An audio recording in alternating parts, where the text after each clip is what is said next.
A importância da investigação das águas subterrâneas e metodologia dos ensaios de permeabilidade na disciplina de rebaixamento dos lençóis freáticos.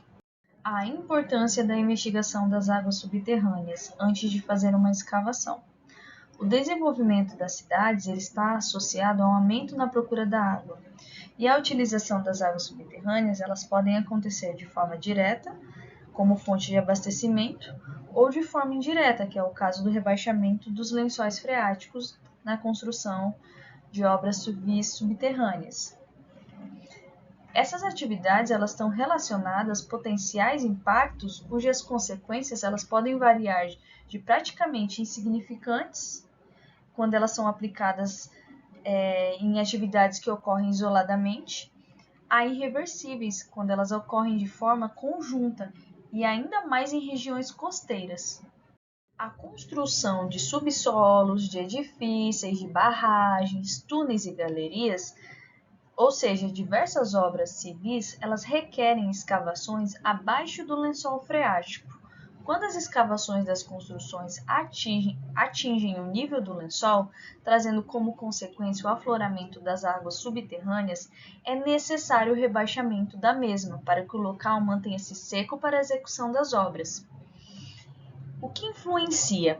Influencia a magnitude, os custos e a definição do tipo de sistema de rebaixamento a ser adotado. Eles dependem principalmente da permeabilidade do solo, podendo ser muito variável em regiões próximas, da profundidade da escavação, da posição natural do lençol freático, regiões, localizações em áreas de descarga, requerem um estudo mais rico de informações para a retirada da água, das condições das obras situadas próximas ao rebaixamento e das fundações para não causar nenhum dano aos vizinhos, podendo vir a ser necessário o uso de técnicas mais adequadas, da área e da profundidade da escavação requerida, do tempo em que será necessário para manter a condição de rebaixamento.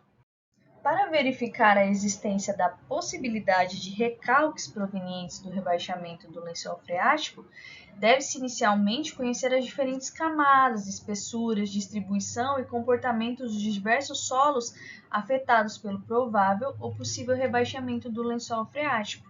Para evitar os recalques, a realização do projeto de subsolo e das fundações devem ser precedidas de meticulosa investigação geológica e geotécnica da área. É necessário, então, uma avaliação técnica das condições em que se encontram os imóveis da vizinhança, procurando-se conhecer o histórico da área, em termos de patologia e ocorrência das obras, simulações dos eventuais efeitos da execução das escavações e fundações também podem contribuir para a escolha da melhor alternativa para o projeto. Para realizarmos tal atividade, existem vários tipos de técnicas, sendo elas o rebaixamento, o bombeamento direto, com a utilização de bombas, ou rebaixamento com o uso de ponteiras. E para isso, nós precisamos fazer um ensaio que, de acordo com a NBR 13.292, 14.545, 64 e 57, para a metodologia dos ensaios de permeabilidade. Para realizarmos um ensaio de permeabilidade, primeiramente nós precisamos retirar uma amostra indeformada, um prisma com dimensões de 70 por 70 por 100 milímetros, com um eixo vertical no sentido em que se quer medir a permeabilidade.